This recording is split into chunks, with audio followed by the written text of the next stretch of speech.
L'UDPS n'a pas les monopoles de la rue.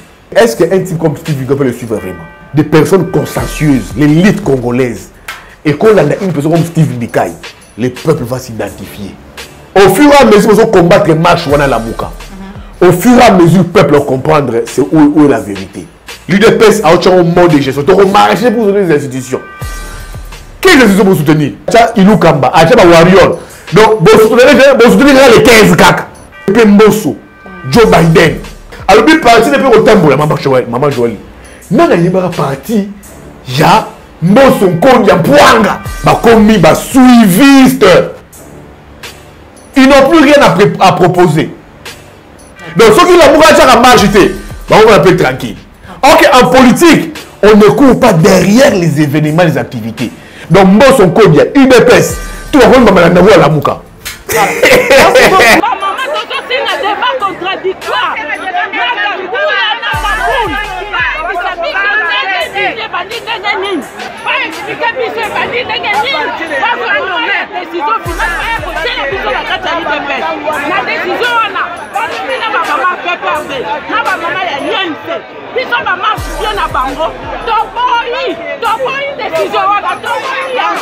Mais l'UDPS qui est resté ici, il y a Kabou, il y a Kabou. C'est l'UDPS. Je ne peux même pas les appeler héritiers, non. Ce sont des remplaçants. Le papa de Tshisekedi, Baba héritier était. Dans la lutte, dans une lutte, il faut faire des héritiers. Sauf que ma maman, comme la Kabou, il y a un Kabou, c'est que les partis n'existent plus. Qui connaissait Kabou, il y a Kabou dans la UDPS? Mais il y a une chance, il y a Roger parti. Mais c'est quoi le caporaliser parti? Maman Joël dans une organisation. Quand tu vois le bas ici, c'est que l'eau Koufa. Ils ont reflété la société congolaise de futilité. On est une société perdue, pourrie. C'est là où moi j'interpelle l'élite congolaise. Où est l'élite? Qu'est-ce que fait l'élite? Est-ce que dans beaucoup toi sont l'élite, Maman Joël? L'élite existe toujours. L'élite est de la perdition. Ce qui est l'élite, et puis ça comme exemple, il y a société. Ce que même l'élite existe, c'est les reflets de la société congolaise. L'armée guinéenne est une responsabilité face à une dérive dictatoriale. Il y a un problème dans le niveau, il y a leadership, il y a président Tshisekedi à la tête de l'Union africaine. Beaucoup de chefs d'État africains ne sont pas d'accord avec Félix Tshisekedi. Donc le leadership du président Tshisekedi dans le cadre de l'Union africaine, ça sera un leadership, pas forcément un leadership émietté, amoindri.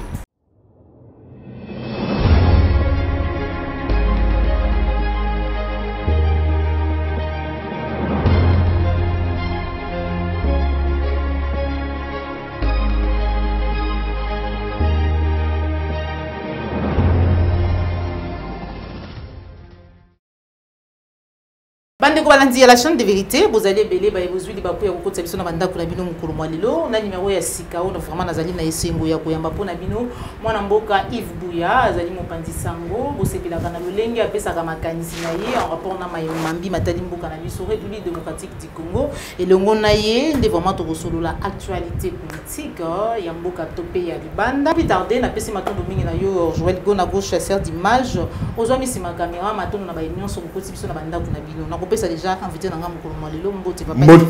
Maman Joël, na CPL sous émission na chaîne plus claire télévision très suivi. Merci beaucoup. Audimat full so les tout le monde va bien na allo mais les kakuna et remet imposition. Vraiment. Na zala ki na engumba kisasa te na bima ki moke na cadre ba mission. Au monde a part mosa na biso yo ya ko leka ba etandoike. Tout appelle à Moussala. Auto travail à Romono Kepe, moi Moussala mon mission aux Zogo Sali, mais sur aux Zogi dans ça Moussala ma conviction na. Tu peux bien abelanga toi na problème que maman nazana libanda ya Kisasa, tu as besoin Kisasa, tu ça la émission. Donc tout ça Zunga qui je crois depuis dimanche soir. Ouais, l'équipe nango hein, l'équipe na Zongi donc c'est un peu ça encore merci pour l'invitation au Pessinga Lelo et toujours plein succès. Nous toujours côté technique debout.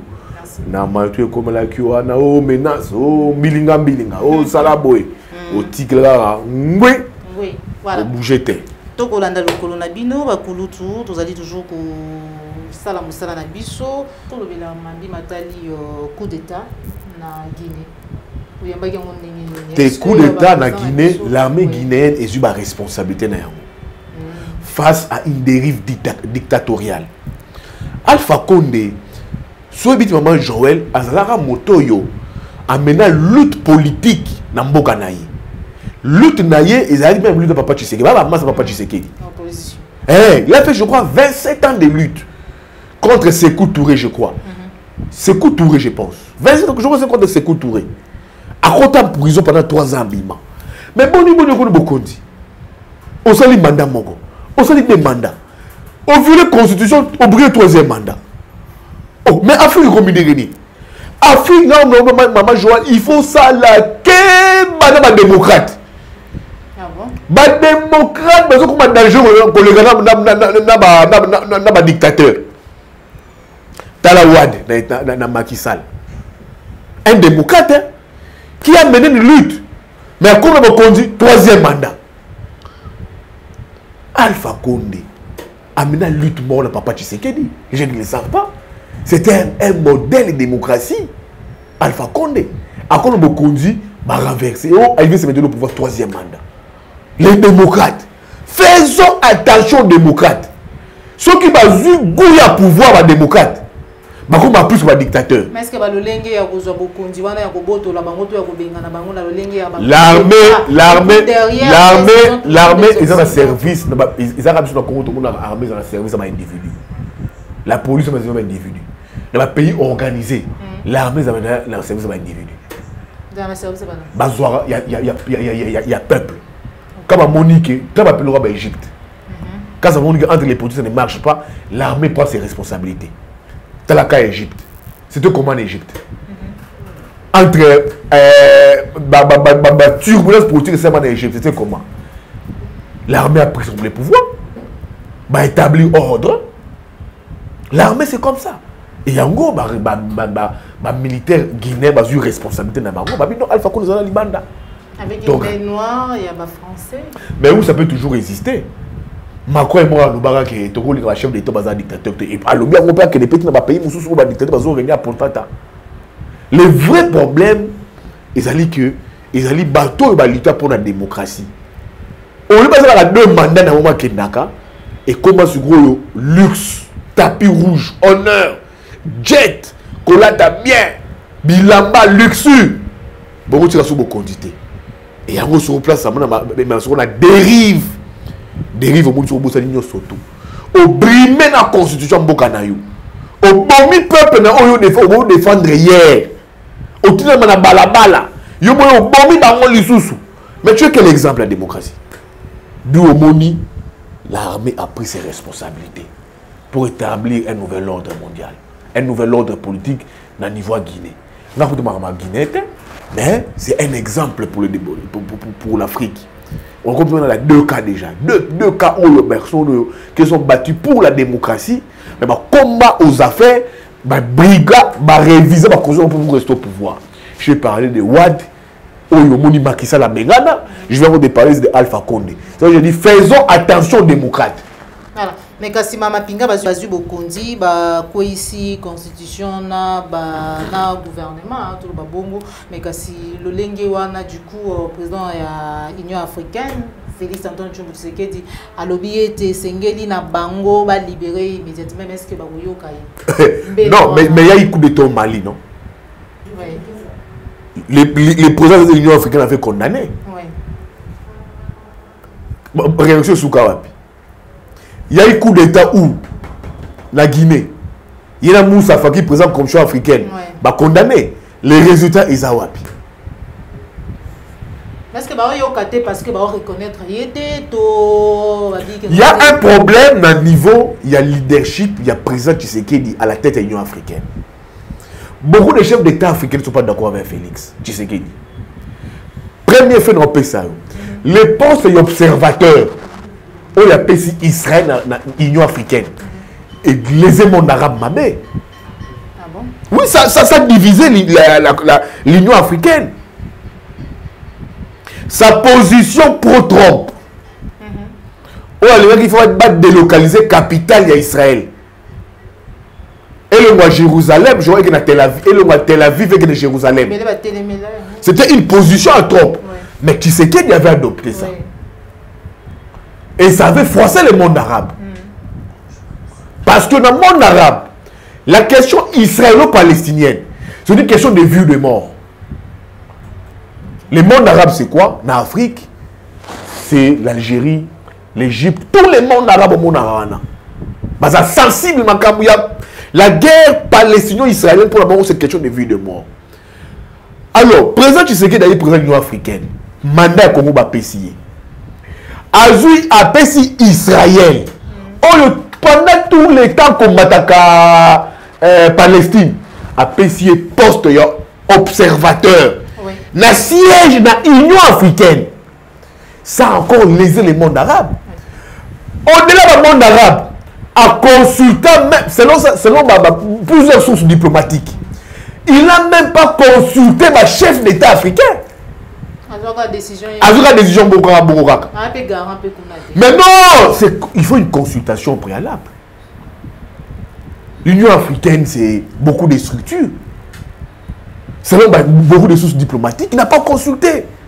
Et directement sur Koyo, champ, ramification, guerre, et qu'on s'installe à niveau, il y a commission africaine. Il y a Union africaine. Pour la décision. Pour la décision. Donc, on la décision, dès que le monde arabe va exécuter en côté. Beaucoup ne vont pas exécuter ça. Parce que pour le monde arabe, Israël ne peut pas siéger avec eux. On attendra toujours un pays arabe comme la Palestine. Tu vois, l'Algérie a été lésée. L'Égypte a été lésée.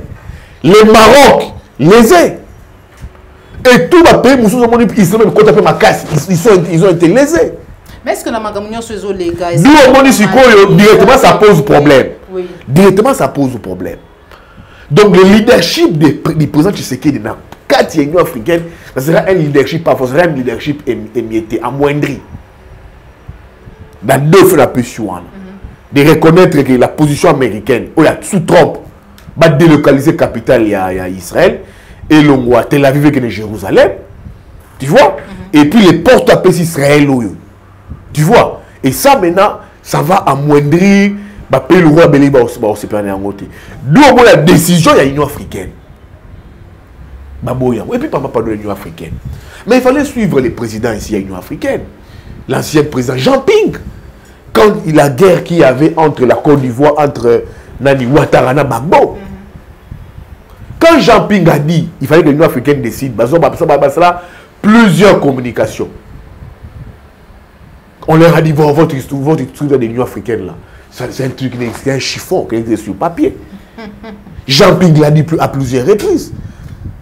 Quand lui-même était en guerre contre Ali Ben Bongo, quand il lui a posé la question, mais vous est-ce que vous avez mené quelle démarche juste au niveau de l'Union africaine? Il a dit, moi, quand on traitait l'affaire, il y a Gbagbo Ouattara. Regarde la première ton coup dans la Yango. C'est une nébuleuse, une structure à Congo. Et puis, bis au Congo. C'est là que le leadership du Tshisekedi va poser problème. Secrétariat exécutif à SADC. Tshisekedi, président de l'Union africaine. Il a mouillé maillot. Pour Faustin Louanga dans un poste. Mais pourquoi parmi les 24 pays, ceux qui 24 ou 26 pays, même les Rwanda, l'allié privilégié de Tshisekedi, et votait à Congo. Ça veut dire quelque chose. Biso moto mi vota. Biso moto mi vota. Tshisekedi voulait poser Faustin Louanga. On dirait tout à Faustin Louanga. Avec Canada Félix, la poste de secrétaire exécutif, nous avons compris beaucoup de choses. Même le Rwanda, les partenaires privilégiés qui se dans la sous-région, a voté. En votant pour le Congo. C'est un message diplomatique fort. Ça signifie quoi? Ça signifie que on n'a pas encore une diplomatie rayonnante. Tu sais qu'il y a tout fait pour l'exayer. On a même rappelé, même à ta cotisation à l'Union africaine de foot à côté. Hein? Maman, je vais le faire. le Congo ne paye même pas ses cotisations. C'est des choses qui sont au sérieux. Donc, ça signifie quoi? D'abord, on expliquer la voix du Congo.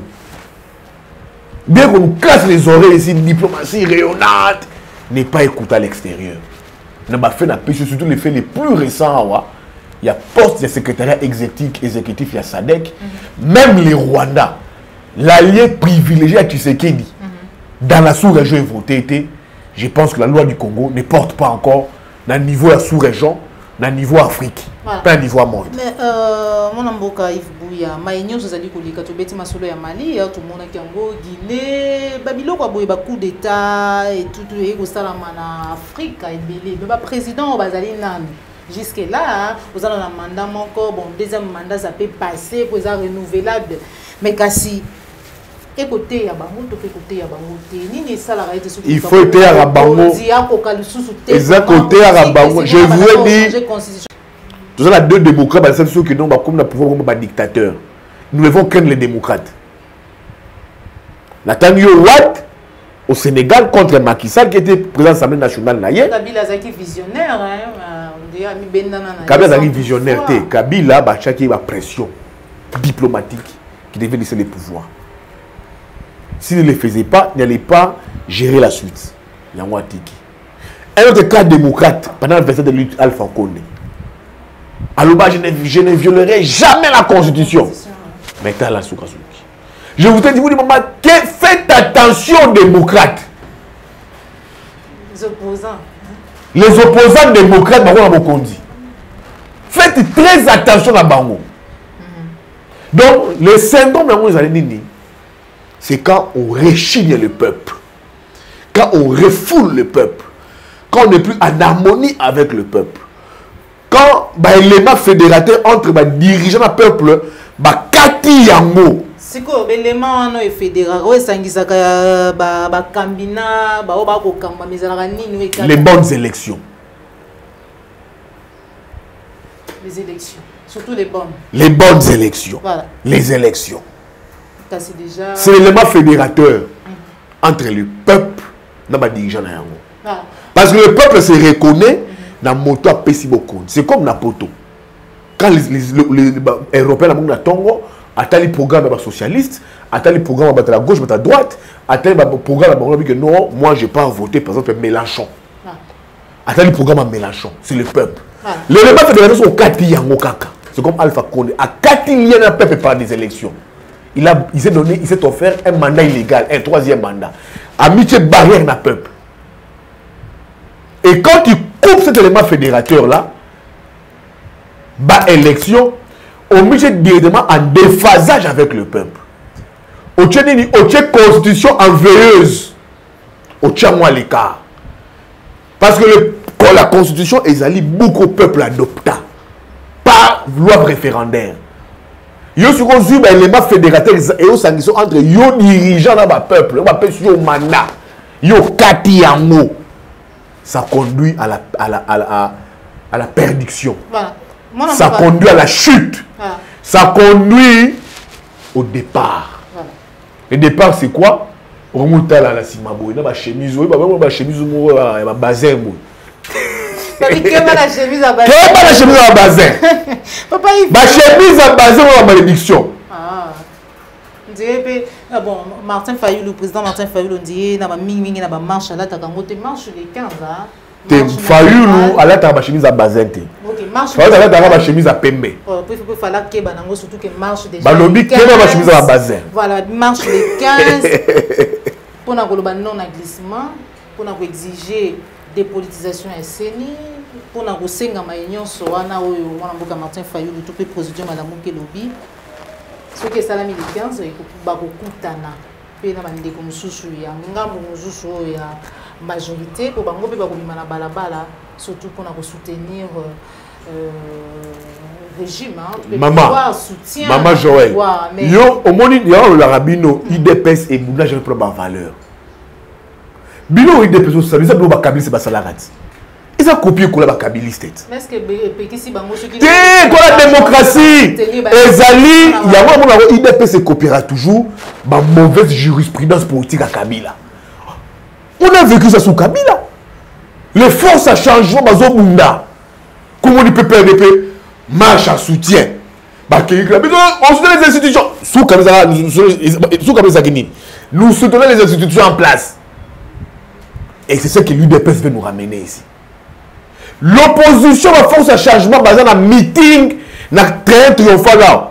4 Jeffang Yamila, on va de 6h à 18h. Est-ce que Bilo quoi là ma biwana? Si l'UDPS est bouna, je veux prendre la démocratie. L'UDPS est bouna pour l'intérêt na yemoko. Ce que veut faire l'UDPS. Donc la Mouka a projeté marche. Surtout que la Mouka bossa Nikoloba non à dialogue pour glisser. Il y a un problème, c'est quoi? On m'a dit que je la posé à Martin Fayulu, président de la Mouzito. Est-ce que vous mobilisez les tandems? Il y a la Mouka Balobelingaï, ils ont le peuple. Ils ont la légitimité, le peuple dans la balabala. Surtout Tchangouté, le 15, Martin fait la une très bonne révélation. Oui. En 2015, Yves Bouya, tu étais déjà avec moi. Quand nous avons écouté la rue, où était l'UDPS?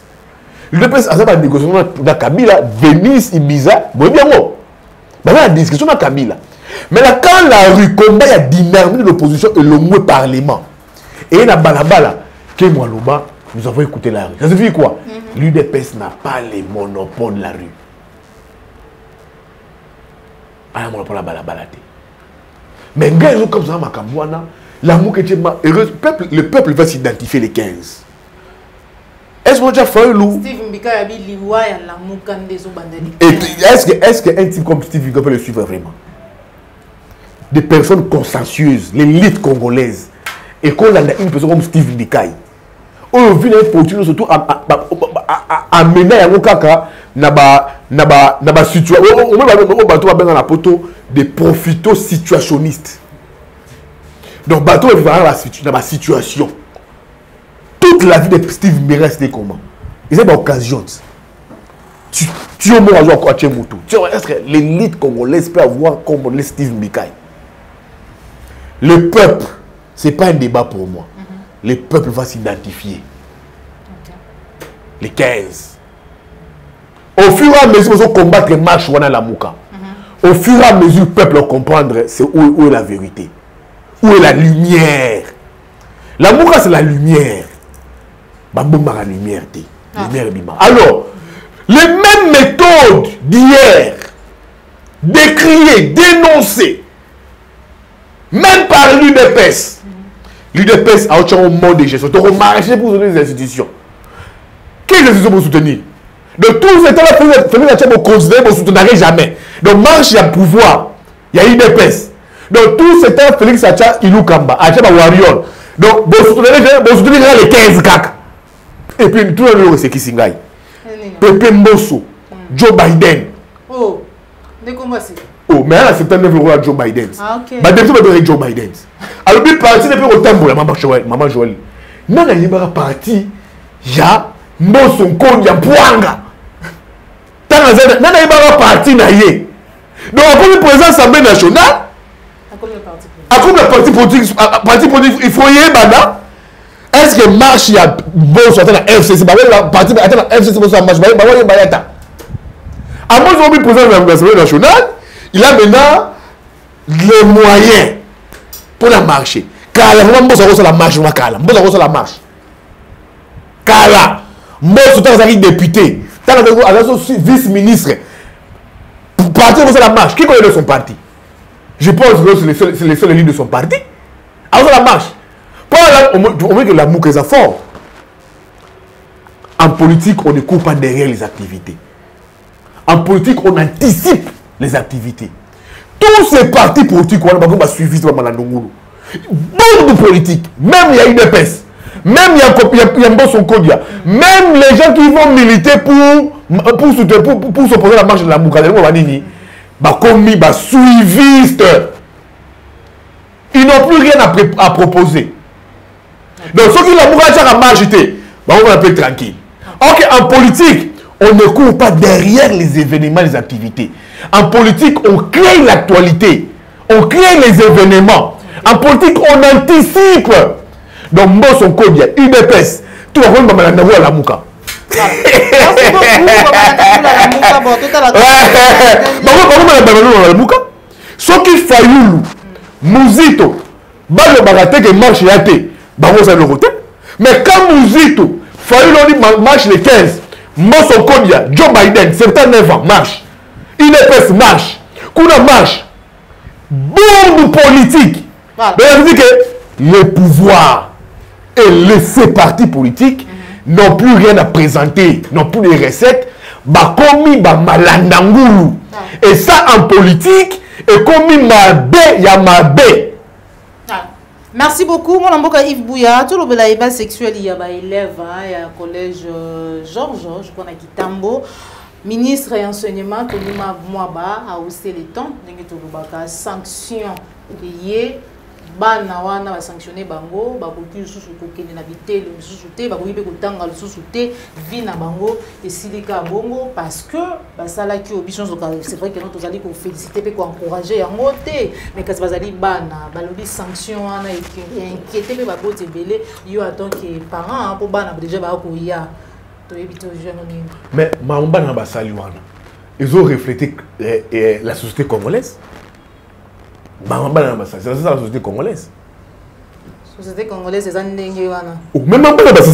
c'est les reflets de la société congolaise. De futilité. C'est les reflets de la société congolaise. Par rapport à la sanction, il méritait bango. Gaï, la sanction, ça reflète la société congolaise.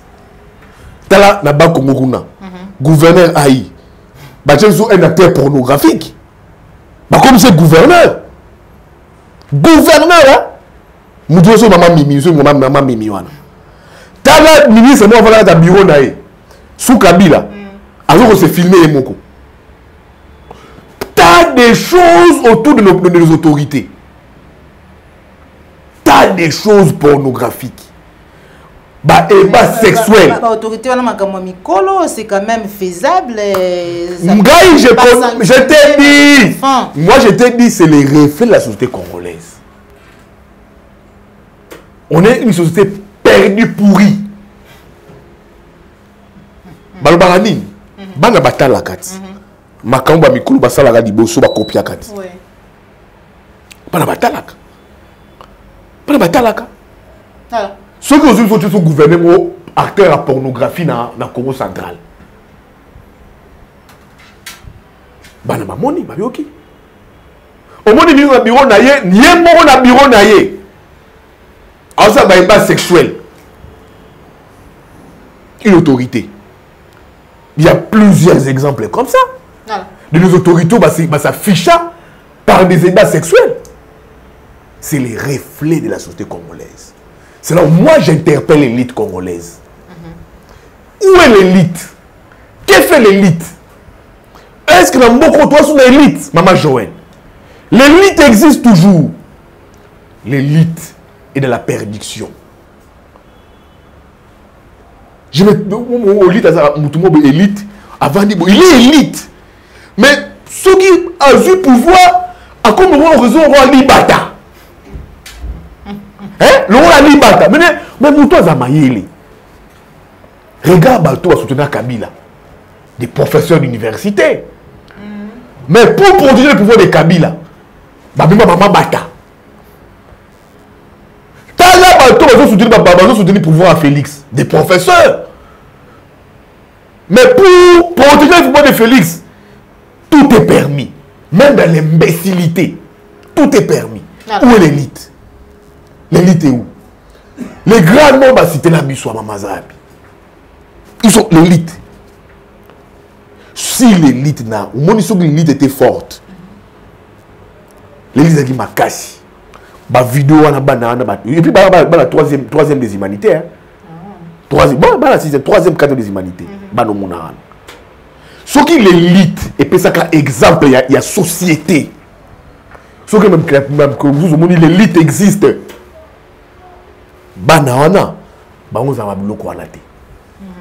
veut dire que quoi? C'est les reflets de la société congolaise. Tous, nous sommes condamnables. Tous, nous sommes condamnables. Tous nous sommes condamnables. Pour finir, tout l'évacuation médicale, il y a été ancien ministre de la Santé, Moko Yabayi DPS, tout le monde a qui m'a arrestation à prison Makala, mais même pas une semaine, mon amboka va évacuer. Nous avons analysé le dossier, il a été mis sur deux volets. Premier volet, année. Marabia Korotan et Yaka wa Banque mondiale pesa qui 300 millions. Était ni avec ministre de l'éducation. Était des hommes de l'IDPS. Était ni proche du président de la République. Il est très proche de Béléwan. Les pouvoirs veulent renouer un programme formel avec les institutions de Bretton Woods, qui sont la Banque mondiale et le FMI. Mbongo a 300 millions de maman. Et j'ai remarqué ma baisse sans traçabilité. La Banque mondiale a commencé à traçabilité pour solo na falanga wana. Bon salini na mbongo wana. Il faut trouver une victime expiatoire. Premier volet. Victime expiatoire, mutazoki mbongo wana ye yoto na boloko. Si seulement si était dans jardin mbongo wana mabe. Soit dans maki, soit à je confirme pas, soit à Liaki Yango. Soit à gérer comme mabe. Est-ce qu'il avait géré ça seul? Ils allaient avoir procès 100 jours. Ils allaient avoir procès 100 jours. Bati mon bongo. C'est comme tembele. Tout le monde l'argent avait été dans toute opacité. Deuxième fait. Était ni en tant que bitume banaka te kabou yana na papa épiscopo ka ambongo. Était ni abima na kasia banubola. Ba kosa la émission conférence de presse biso ba ressortissant Équateur. Nous soutenons les canaux ambongo. D'après ma source belé et je n'ai pas pouvoir. Parce que le pouvoir est en guerre avec l'UDPS, avec l'église catholique. Et je n'ai pas pouvoir. Digérer à côté. Monara et la Mabé. Est-ce que tu es victime expiatoire? Et là, comme nous sommes concentrés attention et la spectacle. Feuilleton. Tout là, ça est des deux ezalaka et existe. Kota boloko, tu es robima, tu es très attention. Ils auront un cas jurisprudentiel. Il y a Dieudonné Lobo, master président de la République. À côté de Makala. Non, Balobaka à côté de Makala passerait à imiter la signature du président de la République. C'est l'homme approche ma source dans la présidence. À ça, 4 régions de Makala. Camarade président, à côté de Boloko, à Saniboé, à côté de Boloko, état des droits, conseil de la présidence, maman. Dieu de 4 jours dans ma calamima. Dossier, gérant en famille. En famille. Les gens nous ont cassé les oreilles sur la détention de Dieu de Lobo. Mais cassé sur la libération de Dieu de Lobo. Abima comment? Qui c'est de Abima? C'est de ceux de Soukawapi. Hein? Je dis spectacle. Donc il faut toujours bien analyser minutieusement ma campagne d'EPS. Voilà. Minutieusement ma campagne d'EPS. Parce que c'est un parti que moi j'ai accompagné, que j'ai soutenu. L'UDPS. Oh. Mais comment tu veux mener ma campagne? C'est pas ça. Opposition, il faut marcher. Mais on a soutien aux institutions. Depuis quand les institutions vont soutenir à voter, quand les 15 ont soutenu l'opposition.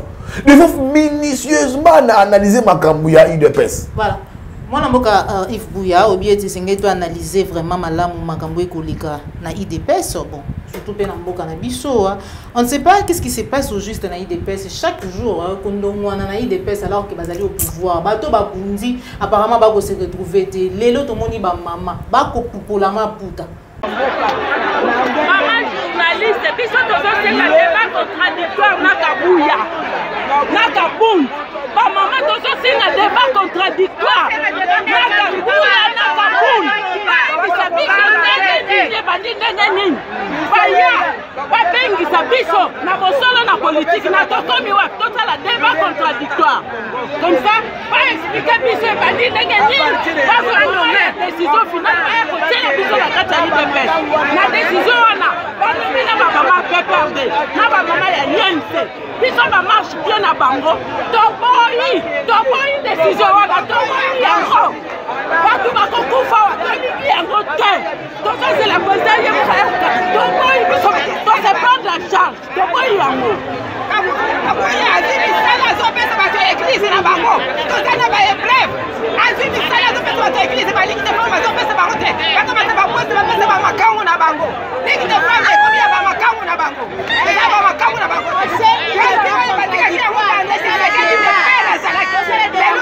Bango basala bango bete na bango. Bango balia kabisa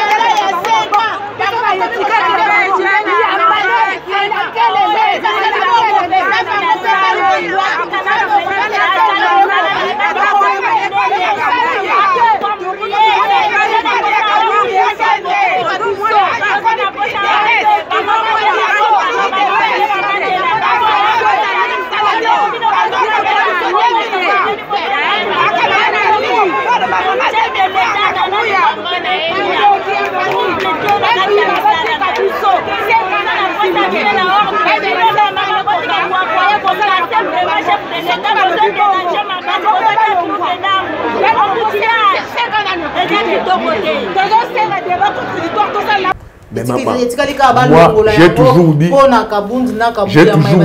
IDPS et Tiga coexister depuis que papa Tshisekedi, papa Etienne Tshisekedi a Kenda. Mais c'est Tshisekedi qui a incarné la lutte de l'UDPS. Dès qu'il a créé les 13 parlementaires. Les derniers,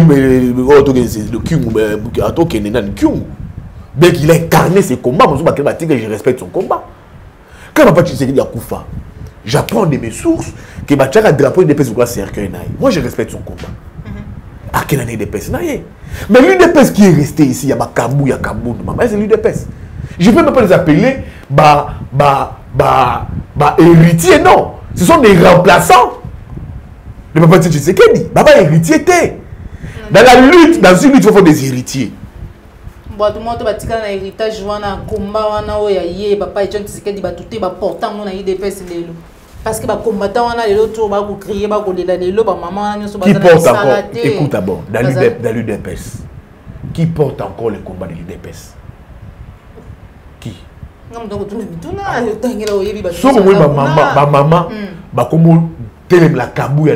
C'est que les partis n'existaient plus.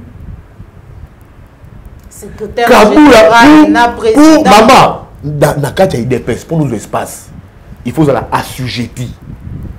Il y a Kabou, il y a Kabound. J'ai des amis qui ont des informations là-bas. On appelle ça une information dans l'UDPS. Moi, j'ai accompagné l'UDPS. J'ai commencé à accompagner l'UDPS quand Jacques Chaban était secrétaire général. Qui connaissait Augustin Kabouya? Qui connaissait Kabound?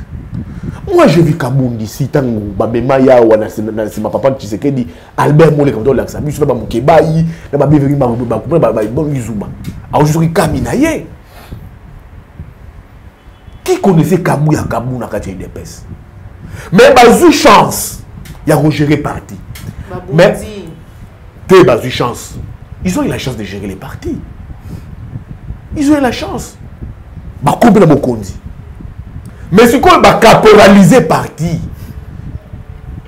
J'ai des amis. Moi, j'ai accompagné des PS. Moi, quand j'étais avec j'ai des amis, les lots, ils ont l'entourage de la première dame. Dans le service de la première dame. Mon ami Freddy Pindi. On a dit président Ligue des jeunes, une PS sous Jacques Chaban. Mon ami Fabrice Bakaloufwa, vice-président Freddy Pindi. Mon ami Adolphe Amesi Makutano, vice-président chargé sur ma jeunesse et mobilisation. Bama Sanga mon coton. Bakota présidence. Oui, je ne te parle pas, je dis, je parle de lui parce que je connais l'UDPS. C'est plus des personnes qui ont refait. Et ça, c'est des personnes. l'UDPS, c'est comme il y a Kabou, il y en a Kabound.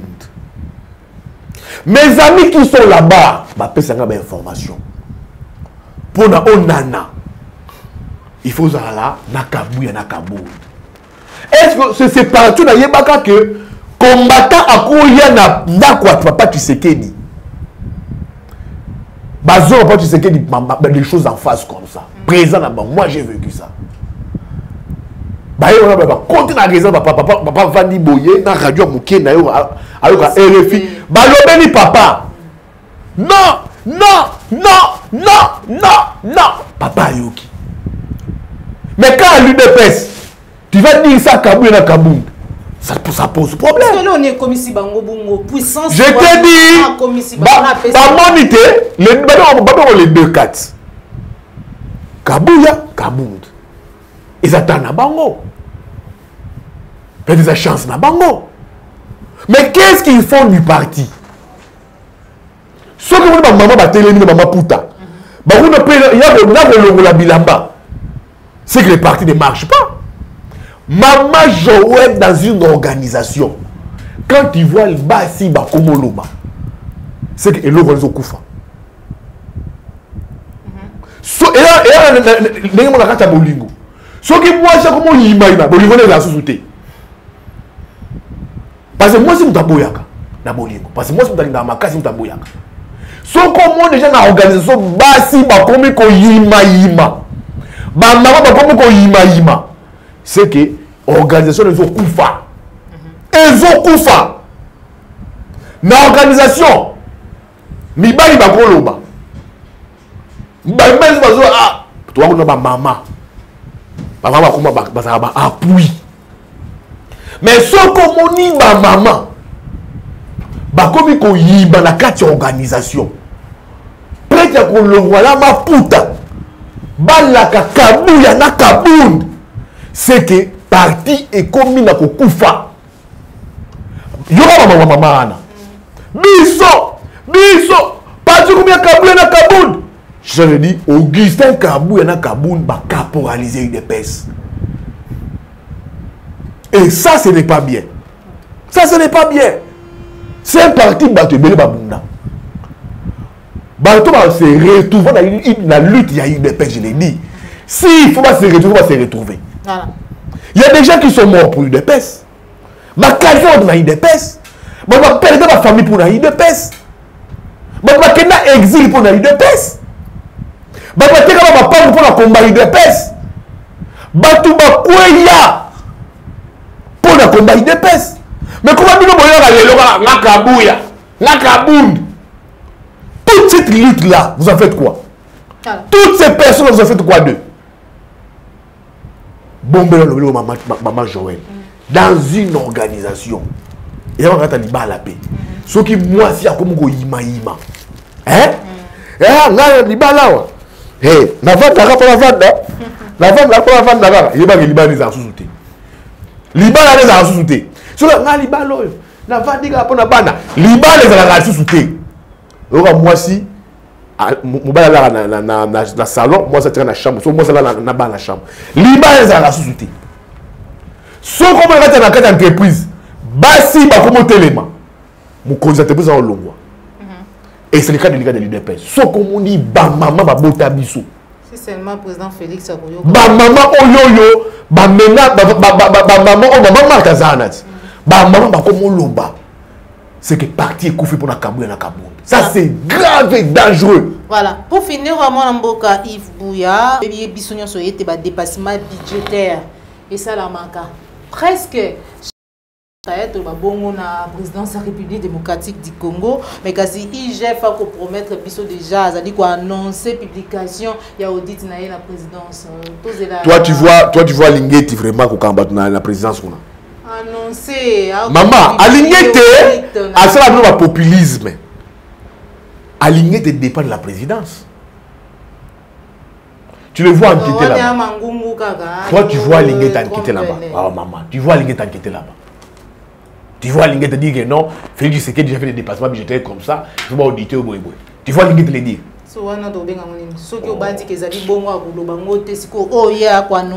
Lingeti nous fait du populisme. Ok. Je te dis, banquette n'a pas la banquette pour plaire à l'opinion. C'est du cosmétique. Hein? On me dit cosmétique. Du cosmétique. N'a le baron la Razali. Toi, tu vois, Lingeti te dit qu'à Tshisekedi, dans la ligne budgétaire, nous avons bon autant, on dépense bon autant. À Lingeti. L'état des droits est exigé. Toi, tu vois, Lingeti comme ça, donc, les gens, à l'UDPS, les gens prennent. Que quoi? La présidence va pas information que son ami, l'acteur d'état de cabinet du président de la République. Il paraît, il semblerait qu'Azama Salingate. Ok. Il paraît, il semblerait, selon ma source dans la présidence, que c'est Guilhem Yebo qui a présenté Alingate au président de la République. Ok. Tu vois? Et toi, tu vois Alingate aller t'enquêter à la présidence. Hein? Impossible. Oh Dieu, c'est du cosmétique ça. C'est du cosmétique. C'est du cosmétique ça. Alors, la ligne budgétaire, la force secret de recherche. Alingate fait du populisme. L'IGF opère par 3 manières. Tu vas enquêter, nous allons note d'observation, nous allons rapport final, nous allons note d'observation, confrontation, rapport final. Tous les ADG dans le Wow, Alingate a un nombre d'observation. Confrontation entre eux, nous allons auditionner dans l'inspecteur. Rapport final de Salimate. Alingate a le programme tu les joues. Oh, il y a un soupçon de détournement. Il y a un soupçon de détournement. Je vais donner fiabilité. Soupçon de détournement. Soupçon de détournement. Grec Z, chinois. Non. Bis tu garantie bancaire. Soupçon de détournement et ça lui a monté là raison. Fournir n'a pas ça bon on a été pour 1,5 million pour na avoir reversé pour 13 millions de dollars. À qui on a donné Tony Mwaba. Oh 16 millions et le moins détournement. Tony Mwaba le bélier, mon voisin la banque de Minanouté. Aux détournements. Et puis ceux qui détournent ça les mis. J'ai la patrouille financière chez moi. Tous les caissements de fonds, je suis comme ministre, n'a pas inspecteur. S'il y a des trucs que j'ai détourné avec des inspecteurs, il fait du cosmétique. Ailleurs, fonds secret de recherche et pas à tout. Fonds secret de recherche. Le président de la République a un fonds secret de recherche. Moi, soit un fonds secret de recherche. Tous les ministres, c'est un fonds secret. Et ça, on a appelé ça à la banque. On te dit, il faut que le président de la République peut-être un voyage au Rwanda. En attendant, tu vas pas faire des missions, il y a été. Ils ont fonds secret. Ils ont mallette. Tous les camions sont à la Rwanda. Les fonds secrets de recherche, c'est normal. Là, on va justifier en côté. Tu vois, nous, peut-être, on veut. Tu attaquer les rebelles dans l'histoire. Via l'année. Hein? Oui. C'est les ministères de l'Intérieur qui sortent l'argent. On a détecté infiltrement, il faut les abattre. Oui. Les ministères de l'Intérieur prennent l'argent. Fonds secret de recherche. Ça mène à une investigation. Il y a il a un fonds secret de recherche pour la banquette. Oh, il est. Bon, ma source dans le ministère, il y a le ministère de la Finance. Fonds secret de recherche, c'est 49 millions de fois. L'équivalent de 22 $ qu'il perçoit, selon mes sources, chaque fin du mois.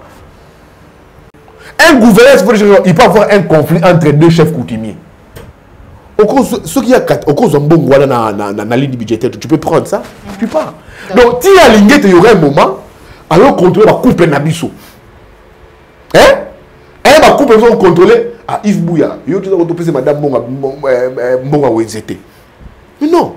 C'est là que je dis, je dois président de la République que Alingate a défini le champ d'action. A défini le champ d'action. Parce que ce qu'il fait, et puis comment dire, Alingate a comme une plébiscité Batou. Oh, meilleur dirigeant, meilleur gestionnaire. Et vous savez, il s'arrange même le pouvoir à la Cour des comptes. Hein? Avant de dire, Yves Bouya, à ça on a CNSS, non? Donc, si vous voulez dans quelle place, moi, ministre, moi, Benguié. Maman F. Basaï, Benguié. Meilleur ministre. Et pas moi, sur l'INSS, la CNSS. Meilleur gestionnaire. Est-ce que Ezali Moussala est Lingate? Appelez le meilleur gestionnaire. Tant audité, à Monique, et la personne a bien géré. C'est pas lui, c'est pas lui. D'accord. Merci beaucoup. Et puis c'est pas lui, dans le Sénat. Oh, instance, moi, il va détourneur. C'est à la justice, c'est pas à Lingate. C'est là que je dois présenter la République qui puisse définir les champs d'action à Lingate. Il n'outrepasse pas ses prérogatives. À combien de pourcents? Voilà. Félix. Et des gens comme ça, ils s'est arrogé un grand pouvoir. C'est des gens yo. Il faut faire très attention avec eux. Voilà. Parce qu'il y a combien de pouvoir yende Yende. Je dis au président de la République de faire très attention avec Alingete. Voilà. Hein? Merci beaucoup. Comme le roi vice-président. Merci beaucoup, Mboka Yves Bouya. Asala Mosala, tout lingi biso tout que Badou ba iba mosala la République ba kangaka bango. Mais et ça de manière propre. Mais pas en salissant les réputations des gens. Yo salinga la réputation dans un détourneur. Na quelle la justice de blanchir ngai. Maintenant la réparation de l'opinion. On salinga la mouyibi et on collinga toute ma vie. Toute ma vie, toutes mes générations. Bah yo papa dans un mouyibi. Comment ça qui mouyibi. Maintenant, les dégâts collatéraux, on va gérer ça comment? Merci beaucoup. Donc, Asala Moussala Naye, proprement, Asala Moussala, tu as bien fait, tu as bien agi, mais on va applaudir. Mais si tout le monde commence à les remettre en cause, Naba ministre, au moment où Makambouna, et puis dis-moi, on commence à compter un monsieur comme Tony, un monsieur comme Alingete. Lui qui dépend de Félix. N'a moins la photo d'Augustin Kabouya. Donc c'est que IGF fait comme dossier de longs règlement de compte politique. Toi qui dépends de la présidence de la République, tu peux t'afficher aux côtés de Kabouya. Même pas le premier ministre. Kabouya n'est que secrétaire. Maman, Kabouya, non. Non, Abimi Kabouya n'est que secrétaire général de l'UDPS. Donc tant que vous avez l'ingété. Oh, et l'on il fallait qu'il y ait Zambé. Merci Seigneur de ton guérinage. Yo alingete no chite yo alingete okena Kabouya okotote dossier na Tony Mwaba directement au bimi partisan yo tu dépends du président de la République service de le ministère de la finance bacha la présidence qui peut faire quoi chez Kabouya qui peut faire quoi chez Kabouya au bimi directement partisan son gars il voulait maintenant de alingete gars il voulait de alingete na ko ni besoin il a commis partisan. T'as là la propos parlementaire debout. Bah le dit dossier Alingete na Tony Mwaba to contacté et ça m'a ramené en dap. Hein? Eh bien Alingete. Donc tous les rapports qu'il a fait sur Matata, sur tous les autres dirigeants, au moins que je sais tranché, ngaï tous les rapports qu'Alingete a ça là, on a douté nango. Parce que il s'est affiché partisan. Tant à s'afficher aux côtés, il y a Augustin Kabouya, na dossier na yé na Tony Mwaba. Merci beaucoup, Papa Yves Bouya. Tu as sur émission na biso. Maintenant, nous na baignon sur bazwa qui libaku ya kolanda biso mukolo malelo. Surtout au côté biso na banda kuna bino. Maintenant, na yo Joël Gonago. Je sers d'image aujourd'hui qui si ma caméra. Pour la yo Mikordo puis Mafuku. Christian Boupate les référendums. On a Bossanité Jean Bimbi West. Papa Alphonse Landeko Dominique Sanal. Jacques Makabou. De Bongo Kutani Balasima. Mais kasi ya monaka bolana bino. Na gosenga na Papa Yves Bouya. Message na we na poussé. Numéro de téléphone. Message dans les alliés que tout ça ba yinya batouté. To bundaka toujours, mais to rolingate mboka et tomber dans ma bouzoba, dans ma forfaiture, dans ma mauvaise recette politique ya Kabila ya mabe. Bon reprendre yango. Là vraiment to rolinga yango te. C'est pas les pays de Lumumba que nous voulons. Oui, c'est pas les pays qu'on veut laisser à nos enfants. Donc un pays doit il faut pas tongango. Il faut pas tourner dans les fondamentaux. Il faut poser les jalons de ces fondamentaux. Mais pas dans ma bêtise, pas dans ma bouzoba. D'où combo, il faut tout mener à yango. On croit que non, un parti qui était pas au pouvoir a même un mot qui a un sens unique. La culture démocratique, la lutte démocratique. Grâce à Dieu, nous en avons l'expérience par rapport à beaucoup d'autres pays. Donc pour ça, merci pour l'invitation Nayo. Merci à l'équipe Nayo. Et Isaïa Souka Pété. Bato be bazwanga ya numéro na ngai nazali na plus 243 99 16 40 242 na bandeli plus 243 99 16 40 242. Mais avant la 30 secondes, il y a quelque chose de très important. Na monaki aselo alors il faut ba élection gouverneur et ça les ma province. Na Kinshasa élection faut ça les ma awa ils allaient élection à vice gouverneur. Le candidat qu'il devait proposer là-bas c'est Ndeko na biso Jekoko Mulumba 48 heures ngaza problème na Jekoko teza kulutu na ngai ba proposer mais tala eloko zo image zo pesa mabe na kati ya ville Jatini Ngobile de Maindombe de Bandundu le roi qu'on a vice na yo wana funga banga no Nerombungu atela Jérôme to Congo Central babe aza muyombe akenayi mais soki Jekoko aye wana j'ai Coco et Kassayen. Tala suko soutien l'Assemblée provinciale Mobimba. Godin Poeki. Kassayen, président de l'Assemblée provinciale. Le premier vice-président Francis Chibalabal. Les Kassayen. Junior Lemalemba. Il était là, mais Kassayen.